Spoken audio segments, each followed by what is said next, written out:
ইতিহাসে এমন কিছু মহাপুরুষ আছেন যাদের অবদান শতাব্দীর পর শতাব্দী আলো ছড়িয়ে যাচ্ছে।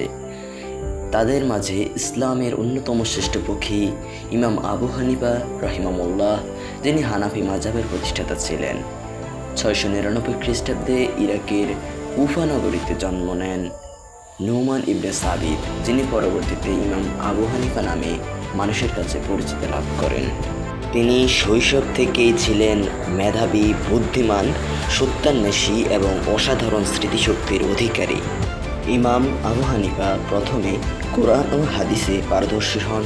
পরবর্তীতে ইরাক ও হিজাজে ভ্রমণ করে হাজারো আলেম থেকে জ্ঞান লাভ করেন। তিনি প্রায় 4000-এরও বেশি আলেমের শিষ্যত্ব অর্জন করেছিলেন। বিশেষ করে তিনি ইমাম হাম্মাদ ইবনে সুলাইমানের তত্ত্বাবধানে দীর্ঘ 18 বছর ইলম অর্জন করেন। তিনি ইসলামী শরিয়াকে সহজবোধ্য করার জন্য কাজ করে গেছেন। সিদ্ধান্ত নেয়ার ক্ষেত্রে তিনি কোরআন, হাদিস, সাহাবাদের ইজমা, প্রয়োজনে কিয়াসকে ব্যবহার করতেন। তার প্রতিষ্ঠিত ফিকাহ ভিত্তিক ধারা আজ পরিচিত হানাফি মাযহাব নামে। বর্তমানে বিশ্বের প্রায় 1 বিলিয়নেরও বেশি মুসলমান এই মাযহাব অনুসরণ করেন। তিনি কেবল জ্ঞানী নন, বরং মহান মুত্তাকি। রাতের অধিকাংশ সময় নামাজ, ইবাদত ও কোরআন তেলাওয়াতে কাটাতেন। ব্যবসায় সততা ও আল্লাহভীতি ছিল তার জীবনের মূল ভিত্তি।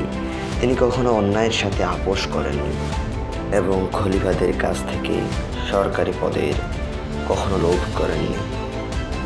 ইমাম আবু হানিফা স্বাধীনভাবে ইসলামের জ্ঞান অন্বেষণের জন্য খলিফা মনসুরের দেওয়া প্রধান বিচারপতি হওয়ার অনুরোধ প্রত্যাখ্যান করলে খলিফা মনসুর তাকে 143 হিজরিতে জেলখানায় আবদ্ধ করে এবং বিষ প্রয়োগের মাধ্যমে হত্যা করে। 767 খ্রিস্টাব্দে কারাগারে মৃত্যুবরণ করেন বিশ্বনন্দিত আলেম ইমাম আবু হানিফা। তার জানাজায় প্রায় 50,000 মানুষ অংশ নেয়। তার রেখে যাওয়া জ্ঞান ভাণ্ডার আজও লক্ষ লক্ষ মুসলমানের পথপ্রদর্শক। তিনি সত্যিই ছিলেন ইমামুল আজম, অর্থাৎ মহান ইমাম।